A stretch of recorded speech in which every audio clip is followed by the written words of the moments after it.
Donc la dernière fois, on a listé tous les joueurs, et enfin tous les personnages, enfin oui, tous leurs personnages dans un vaisseau spatial qui était plus ou moins dirigé par le joueur lunaire, et dans lequel évidemment le Hobbit a joué au con en appuyant sur le bouton rouge sur lequel il ne fallait pas appuyer. Et ben là, comment vous expliquer, on avait bien précisé que c'était catastrophique. Enfin, le nain, elle avait bien dit, ne touche pas à ce bouton rouge. Tous les personnages se rendirent compte à ces moments-là, lorsque le bouton rouge fut appuyé, que leur vaisseau était propulsé à une vitesse archiluminique, hyperluminique, en direction du phlogiston, dans ce qui permet de voyager à travers les mondes, sorte de mer un peu, on va dire, astrale, et à une vitesse telle qu'il y avait quand même deux problèmes. C'est qu'ils n'avaient pas vérifié l'étanchéité hyperspatiale de leur vaisseau, et qu'ils n'avaient rien programmé du tout, une fois, ni deux d'ailleurs. Quand on a aussi peu de chance en soi, eh bien, qu'est-ce qui se passe? Il reste une solution pour le maître de jeu, c'est de lancer les dés et de regarder ce qui se passe. Les uns, par exemple, je sais pas, sur 3d6, et je vous laisse allez, on va dire que si je fais 13, c'est la merde. 13, c'est le chiffre du caca. Avec une tête de mare, en plus. Et donc, voilà. Et, là, tous les joueurs regardent le maître des jeux, qu'est-ce qui va arriver à nos personnages? Tu vas pas nous tuer quand même, après tout ce qu'on a vécu. Les personnages aussi, ils se mettent à râler sans parler au maître de jeu. Oh là, on est foutu. Le nain veut mettre sur la gueule du Hobbit. Le Hobbit se cache derrière un panneau, arrache d'autres fils, qui précipite encore plus la dislocation du vaisseau. Le réacteur qui n'a pas été activé depuis des générations s'enflamme, atteint une masse critique.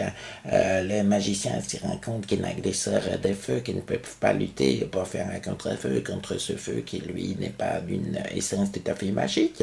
Le barde se met à chanter l'horizon funèbre de tous. La voleuse cherche un moyen de s'en sortir et trouve une sorte de capsule de survie dans laquelle il est difficile de tenir à plus de 3. Là, elle va faire un choix.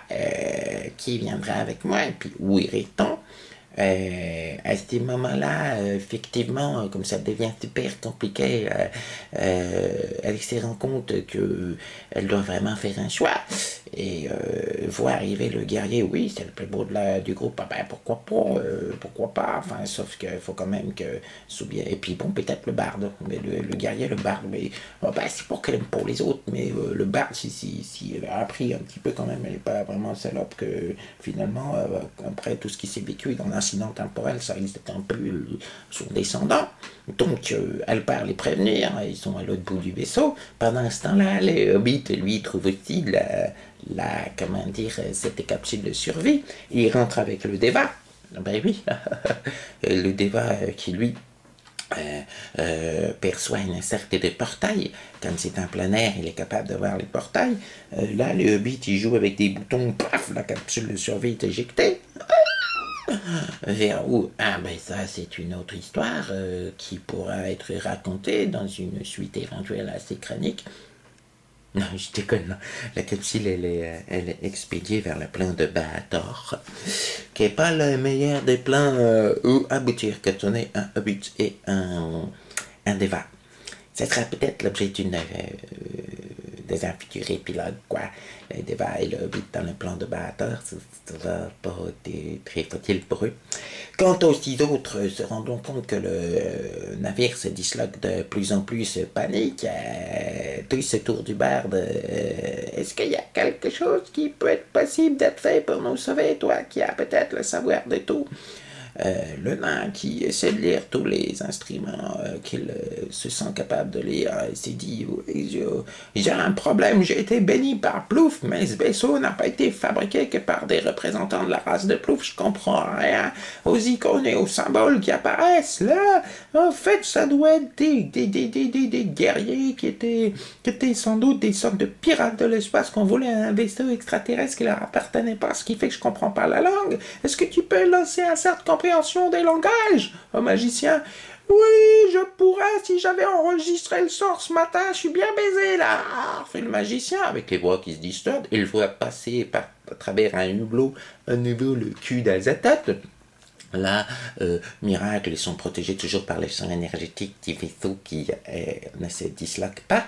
Et puis, ils voient arriver une énorme masse face à eux, une énorme masse, une sorte de chose naviguant à travers le temps et l'espace, qui se trouve être une chose pour l'instant qui leur est inconnue. C'est quoi, fit-il? Firent-ils tous au bar? Est-ce que tu pourrais peut-être savoir? Là, le prêtre reconnaît une des tentacules de Plouf. Du Plouf, il va nous sauver. Plaf, coup de tentacule dans le vaisseau. Et tout le vaisseau qui se fait expédier en dehors du plan de bâtard, où on avait franchement rien à foutre, pour se retrouver projeté à une vitesse incommensurable au pied d'une immense montagne qui monte comme ça, en Outre-Terre. L'Outre-Terre, c'est quoi? C'est l'endroit qui est connecté à tous les plans des royaumes divins, dans ce qui s'appelle l'astral, l'éthéré, tout ce qui est possible en plan élémentaire. C'est le carrefour un petit peu de tout, hein? L'Outre-Terre. Simplement, les personnages sont expédiés à un endroit au cœur de l'Outre-Terre, là où il n'y a pas grand-chose possible en matière de magie. Et les voilà qui s'écrasent comme des merdes. Mais une vitesse qui est quand même archi-luminique, dans un endroit où il n'y a pas de magie, avec un vaisseau qui ne fonctionne pas totalement. Là, tous les joueurs regardent le maître de jeu et lui demandent comment on va s'en sortir. Et là, le maître de jeu se doit quand même de constater qu'il y a un moment où c'est pas possible, où il faut regarder ses joueurs en face et leur dire ben non, vous êtes morts, tous. Mais c'est pas grave, vous êtes morts en Outre-Terre, c'est quand même pas mal, hein? C'est pas loin des plans. Votre esprit a des chances de pouvoir être sauvé. Hein? Simplement, c'est un peu compliqué parce que c'est un endroit où il y a peu de magie. Donc vous pourriez être sauvé, je dis pas. Tous. Oui, mais on est au pied de la grande sigille. Est-ce qu'il ne serait pas possible qu'on aurait sauté en vol, fait le joueur du guerrier, et pas très con, et puis qu'on ait abouti à sigille? Là, peut-être, effectivement, pour payer tout ça, le coût de notre survie, nous aurions été, je sais pas, diminués. Ah ouais, c'est pas con, fait le maître de jeu, d'accord. Je vais essayer d'imaginer une fin comme ça. Le vaisseau s'écrase comme une merde et vous sautez comme ça avec une sorte de parachute, quoi. Et, sauf qu'on n'a pas de parachute. Donc vous écrasez comme des merdes, quoi. Ouais. Mais comme on a beaucoup de points de vie, on pourrait tenir le coup, fait le guerrier. Oui, c'est sûr, vous pourriez tenir le coup. Mais n'empêche que c'est moi le maître de jeu, et que j'ai dit que vous êtes tous morts comme des merdes. Mais qu'est-ce qu'on va faire après? Ah, c'est pas grave, si vous êtes morts comme des merdes, vous n'êtes pas morts comme des merdes en vain. J'ai une idée, j'ai un plan. C'était pas pour rien que tout s'est passé après que vous ayez fait tellement de bugs, que le Hobbit est mal joué. Mais le Hobbit, c'est toi qui le joues, crétin! Firent les joueurs au maître de jeu. Ah, c'est vrai. Ah, peut-être alors que je devais me tenir à quelque chose. À quoi font les joueurs? Ben, au fait que j'avais dit qu'il y aurait que 69 chroniques des Donjons Dragons, que c'est la 69e, il faut bien que je finisse. Mais c'est quand même dégueulasse de nous tuer tous sur une erreur commise par un personnage que tu incarnes toi. C'est vrai. C'est un peu dommage, mais c'est parce que j'ai un plan. J'ai un plan, c'est pour partir sur autre chose. Ok, je vous ai tué, mais en fait, bon, c'est Donjons Dragons. Là, vous allez être sauvé, direz-vous. Vous allez être sauvé. Mais par qui? Et voir Plouf, qu'est-ce que vous croyez? Plouf, il sera toujours là pour les joueurs. Bah, vous voulez continuer à jouer à Donjon Dragon comme je l'ai suggéré dans la vidéo précédente ou vous voulez jouer à autre chose? Non, non, on veut bien, Donjon Dragon, tant pis. Donc, vous êtes sauvé in extremis, effectivement, par Plouf.